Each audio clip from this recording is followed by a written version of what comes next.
ಒಂದು ಧ್ವನಿ. ಆ ಧ್ವನಿಯನ್ನ ಕೇಳ್ತಾ ಇದ್ರೆ ಮನಸ್ಸಿಗೆ ನೆಮ್ಮದಿ ಸಿಗುತ್ತೆ. ಭಕ್ತಿಗೀತೆ ಹಾಡಿದ್ರೂ ಅದೇ ಮಧುರತೆ, ಪ್ರೇಮಗೀತೆ ಹಾಡಿದ್ರೂ ಅದೇ ಭಾವನೆ, ದುಃಖದ ಹಾಡು ಹಾಡಿದ್ರೂ ಹೃದಯವನ್ನ ತಟ್ಟುವ ಅದೇ ಆಳ.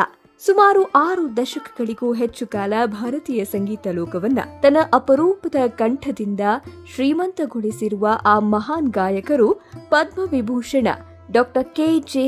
ಯೇಸುದಾಸ್. 50,000ಕ್ಕೂ ಹೆಚ್ಚು ಹಾಡುಗಳು, 10ಕ್ಕೂ ಹೆಚ್ಚು ಭಾರತೀಯ ಭಾಷೆಗಳು, 8 ರಾಷ್ಟ್ರೀಯ ಪ್ರಶಸ್ತಿಗಳು, ಪದ್ಮಶ್ರೀ, ಪದ್ಮಭೂಷಣ, ಪದ್ಮವಿಭೂಷಣ ಇವೆಲ್ಲವೂ ಅವರ ಸಾಧನೆಯ ಒಂದು ಸಣ್ಣ ಭಾಗ ಮಾತ್ರ. ಆದ್ರೆ ಇಷ್ಟೊಂದು ಎತ್ತರಕ್ಕೆ ಬೆಳೆದ ಈ ಮಹಾನ್ ಗಾಯಕನ ಬದುಕು ಯಾವಾಗ್ಲೂ ಇಷ್ಟೇ ಸುಲಭವಾಗಿರಲಿಲ್ಲ. ಬಡತನ, ನಿರಂತರ ಅಭ್ಯಾಸ, ಸಾವಿರಾರು ಗಂಟೆಗಳ ಸಾಧನೆ ಮತ್ತು ಸಂಗೀತದ ಮೇಲಿನ ಅಚಲವಾದ ನಂಬಿಕೆ ಇವೆಲ್ಲ ಸೇರಿ ಒಬ್ಬ ಸಾಮಾನ್ಯ ಹುಡುಗನನ್ನ ಭಾರತೀಯ ಸಂಗೀತದ ಧ್ರುವ ತಾರೆಯನ್ನಾಗಿ ರೂಪಿಸಿತು. ಹಾಗಾದ್ರೆ ಕೋಟ್ಯಂತರ ಜನರ ಹೃದಯದಲ್ಲಿ ಎಂದಿಗೂ ಜೀವಂತವಾಗಿರುವ ಕೆ.ಜೆ. ಯೇಸುದಾಸ್ ಅವರ ಜೀವನ ಪಯಣ ಹೇಗಿತ್ತು? ಬನ್ನಿ ತಿಳಿದುಕೊಳ್ಳೋಣ. 1940ರ ಜನವರಿ 10 ಕೇರಳದ ಎರ್ನಾಕುಲಂ ನಗರದಲ್ಲಿ ಒಂದು ಮಗುವಿನ ಜನನವಾಯಿತು. ಆ ಮಗುವಿಗೆ ಕಟ್ಟಶ್ಶೇರಿ ಜೋಸೆಫ್ ಯೇಸುದಾಸ್ ಅಂತ ಹೆಸರಿಟ್ರು. ತಂದೆ ಅಗಸ್ಟಿನ್ ಜೋಸೆಫ್. ಅವರು ರಂಗಭೂಮಿ ಕಲಾವಿದರು, ಉತ್ತಮ ಗಾಯಕರೂ ಆಗಿದ್ರು. ತಾಯಿ ಎಲಿಜಬೆತ್ ಜೋಸೆಫ್. ಪ್ರೀತಿ, ಶಿಸ್ತು ಮತ್ತು ಸಂಸ್ಕಾರಗಳಿಂದ ಮಕ್ಕಳನ್ನ ಬೆಳೆಸಿದ ತಾಯಿಯವರು. ಮನೆಯಲ್ಲಿ ಹಣದ ಐಶ್ವರ್ಯ ಇರಲಿಲ್ಲ, ಆದರೆ ಸಂಗೀತದ ಐಶ್ವರ್ಯ ಮಾತ್ರ ತುಂಬಿಕೊಂಡಿತ್ತು. ತಂದೆಯ ರಿಯಾಜ್, ಸ್ವರಾಭ್ಯಾಸ, ಸಂಗೀತದ ಚರ್ಚೆಗಳು ಇವೆಲ್ಲವನ್ನ ನೋಡುತ್ತಲೇ ಪುಟ್ಟ ಯೇಸುದಾಸ್ ಬೆಳೆದ್ರು. ಅಲ್ಲಿಂದಲೇ ಅವರ ಬದುಕಿನ ದಿಕ್ಕು ನಿರ್ಧಾರವಾಯಿತು. ನಾನು ಸಂಗೀತವನ್ನೇ ಬದುಕಾಗಿಸಬೇಕು ಎಂಬ ಕನಸು ಅವರೊಳಗೆ ಚಿಕ್ಕ ವಯಸ್ಸಿನಲ್ಲಿಯೇ ಹುಟ್ಟಿತ್ತು. ಕುಟುಂಬದ ಆರ್ಥಿಕ ಪರಿಸ್ಥಿತಿ ಅಷ್ಟೊಂದು ಉತ್ತಮವಾಗಿರಲಿಲ್ಲ. ಸಂಗೀತ ಕಲಿಯೋದು ಸುಲಭದ ಕೆಲಸವಾಗಿರಲಿಲ್ಲ. ಆದ್ರೂ ಯೇಸುದಾಸ್ ಯಾವತ್ತೂ ಹಿಂದೆ ಸರಿಲಿಲ್ಲ. ಕರ್ನಾಟಕ ಶಾಸ್ತ್ರೀಯ ಸಂಗೀತವನ್ನ ಕಲಿಯಲು ಆರಂಭಿಸಿದ್ರು. ಗುರುಗಳ ಮುಂದೆ ಗಂಟೆಗಟ್ಟಲೆ ಕುಳಿತು ಅಭ್ಯಾಸವನ್ನ ಮಾಡ್ತಾ ಇದ್ರು. ಒಂದು ಸ್ವರ ತಪ್ಪಿದ್ರು ಮತ್ತೆ ಮತ್ತೆ ಹಾಡ್ತಾ ಇದ್ರು. ಒಂದು ಪದದ ಉಚ್ಚಾರಣೆ ಸರಿಯಾಗಿ ಇಲ್ಲದೆ ಇದ್ರೂ ಅದನ್ನೇ ಅನೇಕ ಬಾರಿ ಪುನರಾವರ್ತಿಸ್ತಾ ಇದ್ರು. ಅವರಿಗೆ ಸಂಗೀತ ಅಂದ್ರೆ ಕೇವಲ ಉದ್ಯೋಗವಲ್ಲ, ಅದು ಒಂದು ಸಾಧನೆ, ಒಂದು ತಪಸ್ಸು. ಅದೇ ಕಾರಣಕ್ಕೆ ನಂತರ ಅವರು ಯಾವ ಭಾಷೆಯಲ್ಲಿ ಹಾಡಿದ್ರೂ ಆ ಭಾಷೆಯವರೇ ಹಾಡಿದಂತೆ ಅನ್ನಿಸ್ತಾ ಇತ್ತು. ವರ್ಷಗಳು ಕಳೆದ್ವು, ಅಭ್ಯಾಸ ಮುಂದುವರಿತು. ಕೊನೆಗೂ 1961ರಲ್ಲಿ ಅವರಿಗೆ ಮೊದಲ ದೊಡ್ಡ ಅವಕಾಶ ದೊರೆಯಿತು. ಮಲಯಾಳಂ ಚಿತ್ರರಂಗದಲ್ಲಿ ಹಿನ್ನೆಲೆ ಗಾಯಕರಾಗಿ ಹಾಡುವ ಅವಕಾಶ. ಮೊದಲ ಹಾಡೇ ಅವರನ್ನ ದೊಡ್ಡ ತಾರೆಯನ್ನಾಗಿ ಮಾಡಲಿಲ್ಲ. ಆರಂಭದ ದಿನಗಳಲ್ಲಿ ಅನೇಕ ಸಂಗೀತ ನಿರ್ದೇಶಕರ ಕಚೇರಿಗಳ ಬಾಗಿಲು ತಟ್ಟಬೇಕಾಯಿತು. ಅವಕಾಶಕ್ಕಾಗಿ ಕಾಯಬೇಕಾಯಿತು. ನಿರಾಕರಣೆಗಳನ್ನು ಎದುರಿಸಬೇಕಾಯಿತು. ಆದ್ರೆ ಅವರ ನಂಬಿಕೆ ಒಂದೇ, ಒಂದು ದಿನ ನನ್ನ ಧ್ವನಿ ಜನರ ಹೃದಯ ತಲುಪುತ್ತೆ ಅಂತ. ಆ ನಂಬಿಕೆ ಸುಳ್ಳಾಗ್ಲಿಲ್ಲ.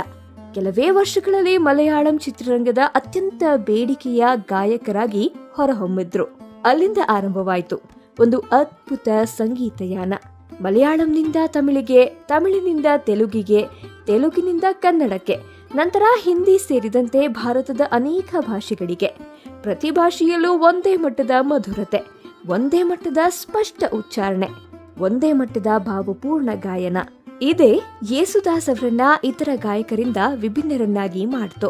ಅವರು ಹಾಡನ್ನ ಕೇವಲ ಹಾಡ್ತಾ ಇರ್ಲಿಲ್ಲ, ಮೊದಲು ಅದರ ಅರ್ಥವನ್ನ ಅರ್ಥ ಮಾಡ್ಕೊಳ್ತಾ ಇದ್ರು. ನಂತರ ಆ ಭಾವನೆಗೆ ಜೀವ ತುಂಬ್ತಾ ಇದ್ರು. ಅದಕ್ಕಾಗಿಯೇ ಅವರ ಹಾಡುಗಳು ಎಂದಿಗೂ ಹೊಸದಾಗಿ ಕೇಳಿಸುತ್ತವೆ. ಕನ್ನಡಿಗರೊಂದಿಗೆ ಯೇಸುದಾಸ್ ಅವರಿಗೆ ವಿಶೇಷವಾದ ಬಾಂಧವ್ಯ ಇದೆ. ಕನ್ನಡ ಭಾಷೆಯ ಮೇಲಿನ ಅವರ ಗೌರವ, ಪದಗಳ ಶುದ್ಧ ಉಚ್ಚಾರಣೆ, ಭಾವಪೂರ್ಣ ಗಾಯನ ಇವೆಲ್ಲವೂ ಕನ್ನಡಿಗರ ಮನಸ್ಸನ್ನ ಗೆದ್ದವು. ಭಕ್ತಿಗೀತೆಗಳಾಗಲಿ, ಭಾವಗೀತೆಗಳಾಗಲಿ ಅಥವಾ ಚಲನಚಿತ್ರ ಗೀತೆಗಳಾಗಲಿ, ಯೇಸುದಾಸ್ ಅವರ ಧ್ವನಿ ಕೇಳಿದ್ರೆ ಸಾಕು, ಹಾಡಿನ ಭಾವನೆ ನೇರವಾಗಿ ಹೃದಯವನ್ನ ತಲುಪ್ತಾ ಇತ್ತು. ಅದರ ಪರಿಣಾಮವೇ ಇಂದು ಕೂಡ ಕನ್ನಡದ ಅನೇಕ ಸಂಗೀತ ಕಾರ್ಯಕ್ರಮಗಳಲ್ಲಿ ಅವರ ಹಾಡುಗಳು ಮೊಳುಕ್ತಲೇ ಇರುತ್ತವೆ. ಹಳೆಯ ತಲೆಮಾರಷ್ಟೇ ಅಲ್ಲ, ಹೊಸ ತಲೆಮಾರಿನ ಸಂಗೀತ ಪ್ರಿಯರು ಕೂಡ ಅವರ ಹಾಡುಗಳನ್ನ ಅಷ್ಟೇ ಪ್ರೀತಿಯಿಂದ ಕೇಳ್ತಾ ಇದ್ದಾರೆ. ಯೇಸುದಾಸ್ ಅವರ ಸಂಗೀತ ಯಾನದಲ್ಲಿ ಒಂದು ವಿಶೇಷ ಅಧ್ಯಾಯ ಅಂದ್ರೆ ಅವರೊಂದಿಗೆ ಹಾಡಿದ ಮಹಾನ್ ಗಾಯಕರು ಮತ್ತು ಗಾಯಕಿಯರು.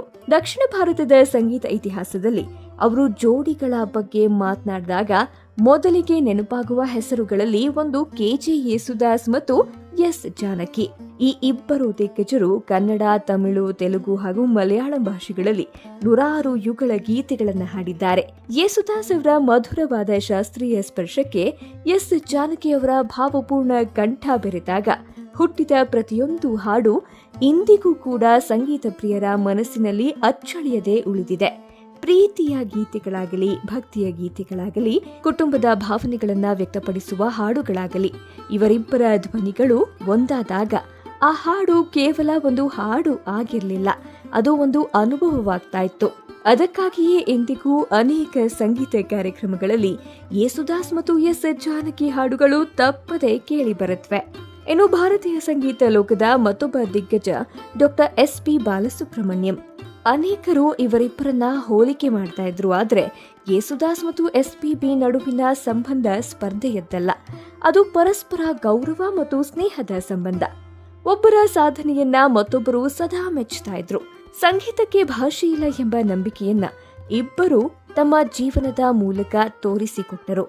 ವೇದಿಕೆಗಳಲ್ಲಿ ಭೇಟಿಯಾದಾಗ ಆತ್ಮೀಯವಾಗಿ ಮಾತುಕತೆ ನಡೆಸೋದು, ಒಬ್ಬರ ಬಗ್ಗೆ ಮತ್ತೊಬ್ಬರು ಗೌರವದಿಂದ ಮಾತನಾಡೋದು, ಇದು ಅಭಿಮಾನಿಗಳಿಗೆ ಯಾವಾಗಲೂ ಸಂತೋಷ ನೀಡ್ತಾ ಇತ್ತು. ಭಾರತೀಯ ಸಂಗೀತಕ್ಕೆ ಇವರಿಬ್ಬರು ನೀಡಿದ ಕೊಡುಗೆ ಅಮೂಲ್ಯವಾದದ್ದು. ಇಬ್ಬರ ಧ್ವನಿಗಳು ವಿಭಿನ್ನವಾಗಿದ್ರು, ಇಬ್ಬರೂ ಜನರ ಹೃದಯ ಗೆದ್ದಿದ್ರು. ದಕ್ಷಿಣ ಭಾರತದ ಮತ್ತೊಬ್ಬ ಮಹಾನ್ ಗಾಯಕಿ ಪಿ. ಸುಶೀಲಾ. ಯೇಸುದಾಸ್ ಮತ್ತು ಪಿ. ಸುಶೀಲಾ ಅವರ ಜೋಡಿಯು ಭಾರತೀಯ ಸಂಗೀತ ಇತಿಹಾಸದಲ್ಲಿ ವಿಶೇಷ ಸ್ಥಾನವನ್ನ ಪಡೆದಿದೆ. ಇವರಿಬ್ಬರು ಅನೇಕ ಭಾಷೆಗಳಲ್ಲಿ ಮಧುರ ಯುಗಳ ಗೀತೆಗಳನ್ನ ನೀಡಿದ್ದಾರೆ. ಪಿ. ಸುಶೀಲಾ ಅವರ ಮೃದುವಾದ ಕಂಠ ಮತ್ತು ಯೇಸುದಾಸ್ ಅವರ ಭಾವಪೂರ್ಣ ಗಾಯನ ಒಂದಾದಾಗ ಹುಟ್ಟಿದ ಅನೇಕ ಹಾಡುಗಳು ಇಂದಿಗೂ ರೇಡಿಯೋ, ದೂರದರ್ಶನ ಹಾಗೂ ಸಂಗೀತ ಕಾರ್ಯಕ್ರಮಗಳಲ್ಲಿ ಕೇಳಿ ಬರ್ತಾ ಇದೆ. ಒಂದು ಕಾಲದಲ್ಲಿ ಈ ಜೋಡಿ ಹಾಡಿದ ಹಾಡುಗಳೇ ಅನೇಕ ಚಿತ್ರಗಳ ಯಶಸ್ಸಿಗೆ ಪ್ರಮುಖ ಕಾರಣವಾಗಿದ್ವು. ಅವರ ಹಾಡುಗಳಲ್ಲಿ ಶಬ್ದ ಮಾತ್ರ ಇರಲಿಲ್ಲ, ಆತ್ಮವಿತ್ತು, ಭಾವನೆ ಇತ್ತು, ಸಂಗೀತದ ಪವಿತ್ರತೆ ಇತ್ತು. ಯೇಸುದಾಸ್ ಅವರ ಮತ್ತೊಂದು ವಿಶೇಷ ಗುಣ ಅಂದ್ರೆ ಭಾಷೆಯ ಮೇಲಿನ ಅಪಾರ ಗೌರವ. ಯಾವ ಭಾಷೆಯಲ್ಲಿ ಹಾಡಿದ್ರು ಮೊದಲು ಆ ಭಾಷೆಯ ಪದಗಳನ್ನ ಅರ್ಥ ಮಾಡ್ಕೊಳ್ತಾ ಇದ್ರು, ನಂತರ ಉಚ್ಚಾರಣೆಯನ್ನ ಪರಿಪೂರ್ಣವಾಗಿ ಅಭ್ಯಾಸ ಮಾಡ್ತಾ ಇದ್ರು. ಅದಕ್ಕಾಗಿಯೇ ಕನ್ನಡ ಹಾಡುಗಳನ್ನ ಕೇಳಿದಾಗ ಅವರು ಕೇರಳದವರೇ ಎಂಬ ಅನುಮಾನವು ಬರದಷ್ಟು ಸಹಜವಾಗಿ ಹಾಡ್ತಾ ಇದ್ರು. ಕನ್ನಡಿಗರು ಅವರನ್ನ ತಮ್ಮ ಮನೆಯವರಂತೆ ಪ್ರೀತಿಸಿದ ಕಾರಣವೂ ಇದೆ. ಯೇಸುದಾಸ್ ಅವರು ಸಂಗೀತವನ್ನೇ ದೇವರು ಅಂತ ನಂಬಿದ ವ್ಯಕ್ತಿ. ಅವರು ಕ್ರೈಸ್ತ ಕುಟುಂಬದಲ್ಲಿ ಜನಿಸಿದ್ರು, ಎಲ್ಲಾ ಧರ್ಮಗಳನ್ನ ಸಮಾನವಾಗಿ ಗೌರವಿಸಿದ್ರು. ಹಿಂದೂ ದೇವಾಲಯಗಳಲ್ಲಿ ಭಕ್ತಿ ಗೀತೆಗಳನ್ನ ಹಾಡಿದ್ರು, ಕ್ರೈಸ್ತ ಪ್ರಾರ್ಥನಾ ಗೀತೆಗಳನ್ನ ಹಾಡಿದ್ರು, ಇಸ್ಲಾಂ ಧರ್ಮದ ಕಾರ್ಯಕ್ರಮಗಳಲ್ಲಿಯೂ ಭಾಗವಹಿಸಿದ್ರು. ಅವರ ನಂಬಿಕೆ ಒಂದೇ, ಸಂಗೀತಕ್ಕೆ ಧರ್ಮ ಇಲ್ಲ, ಸಂಗೀತವೇ ಮಾನವೀಯತೆಯ ಭಾಷೆ. ಈ ವಿಶಾಲ ಮನೋಭಾವವೇ ಅವರನ್ನ ಕೋಟ್ಯಂತರ ಜನರ ಹೃದಯಕ್ಕೆ ಇನ್ನಷ್ಟು ಹತ್ತಿರವಾಗುವಂತೆ ಮಾಡಿತು. ಯೇಸುದಾಸ್ ಅವರ ಸಾಧನೆಗಳ ಪಟ್ಟಿಯು ಅಷ್ಟೇ ಅದ್ಭುತ. 50,000ಕ್ಕೂ ಹೆಚ್ಚು ಹಾಡುಗಳು, 10ಕ್ಕೂ ಹೆಚ್ಚು ಭಾರತೀಯ ಭಾಷೆಗಳು, 8 ಬಾರಿ ರಾಷ್ಟ್ರೀಯ ಚಲನಚಿತ್ರ ಪ್ರಶಸ್ತಿ. ಇದು ಭಾರತೀಯ ಸಂಗೀತ ಇತಿಹಾಸದಲ್ಲೇ ಅಪರೂಪದ ಸಾಧನೆ. ಅವರ ಕಲಾ ಸೇವೆಯನ್ನ ಗುರುತಿಸಿ ಭಾರತ ಸರ್ಕಾರ ಪದ್ಮಶ್ರೀ, ಪದ್ಮಭೂಷಣ ಹಾಗೂ ಪದ್ಮವಿಭೂಷಣ ಪ್ರಶಸ್ತಿಗಳನ್ನು ನೀಡಿ ಗೌರವಿಸಿದೆ. ಇವು ಕೇವಲ ಪ್ರಶಸ್ತಿಗಳಲ್ಲ, ಒಬ್ಬ ಕಲಾವಿದನ ಜೀವನ ಪರ್ಯಂತದ ಸಾಧನೆಗೆ ದೇಶ ಸಲ್ಲಿಸಿದ ಗೌರವ. ಇಂದು 80ರ ವಯಸ್ಸನ್ನು ದಾಟಿದ ನಂತರವೂ ಯೇಸುದಾಸ್ ಅವರ ಧ್ವನಿ ಕೇಳಿದ್ರೆ ಅದೇ ಮಧುರತೆ, ಅದೇ ಶಾಂತಿ, ಅದೇ ಭಕ್ತಿ, ಅದೇ ಭಾವನೆ. ಇದು ಸಾಧ್ಯವಾದದ್ದು ಅವರ ನಿರಂತರ ಸಾಧನೆ, ಶಿಸ್ತು ಮತ್ತು ಸಂಗೀತದ ಮೇಲಿನ ಅಪಾರ ಪ್ರೀತಿಯಿಂದ. ಸ್ನೇಹಿತರೆ, ಒಬ್ಬ ಗಾಯಕ ಸಾವಿರಾರು ಹಾಡುಗಳನ್ನ ಹಾಡಬಹುದು, ಪ್ರಶಸ್ತಿಗಳನ್ನ ಗೆಲ್ಲಬಹುದು, ಖ್ಯಾತಿ ಗಳಿಸಬಹುದು. ಆದ್ರೆ ಕೋಟ್ಯಂತರ ಜನರ ಬದುಕಿನ ನೆನಪುಗಳ ಒಂದು ಭಾಗವಾಗೋದು ತುಂಬಾ ಅಪರೂಪ. ಕೆ.ಜೆ. ಯೇಸುದಾಸ್ ಅವರು ಅಂತಹ ಅಪರೂಪದ ವ್ಯಕ್ತಿ. ಅವರ ಹಾಡುಗಳು ಕೇವಲ ಸಂಗೀತವಲ್ಲ, ಅವು ನೆನಪುಗಳು, ಭಾವನೆಗಳು, ತಲೆಮಾರುಗಳನ್ನ ಬೆಸೆಯುವ ಸೇತುವೆಗಳು. ಅದಕ್ಕಾಗಿಯೇ ಭಾರತೀಯ ಸಂಗೀತದ ಇತಿಹಾಸ ಬರೆಯುವಾಗ ಕೆ.ಜೆ. ಯೇಸುದಾಸ್ ಎಂಬ ಹೆಸರನ್ನ ಬಿಟ್ಟು ಮುಂದೆ ಸಾಗೋದು ಎಂದಿಗೂ ಸಾಧ್ಯವಿಲ್ಲ.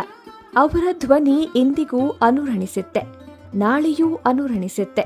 ಮುಂದಿನ ಅನೇಕ ತಲೆಮಾರುಗಳವರೆಗೂ ಭಾರತೀಯ ಸಂಗೀತದ ಆಕಾಶದಲ್ಲಿ ಧ್ರುವ ತಾರೆಯಂತೆ ಶಾಶ್ವತವಾಗಿ ಬೆಳಗ್ತಲೇ ಇರುತ್ತೆ. ನಿಮಗೆ ಈ ವಿಡಿಯೋ ಇಷ್ಟವಾದರೆ ಲೈಕ್ ಮಾಡಿ, ನಿಮ್ಮ ಸ್ನೇಹಿತರೊಂದಿಗೆ ಹಂಚಿಕೊಳ್ಳಿ ಮತ್ತು ನಮ್ಮ ಚಾನೆಲ್ಗೆ ಸಬ್ಸ್ಕ್ರೈಬ್ ಮಾಡಲು ಮರಿಬೇಡಿ.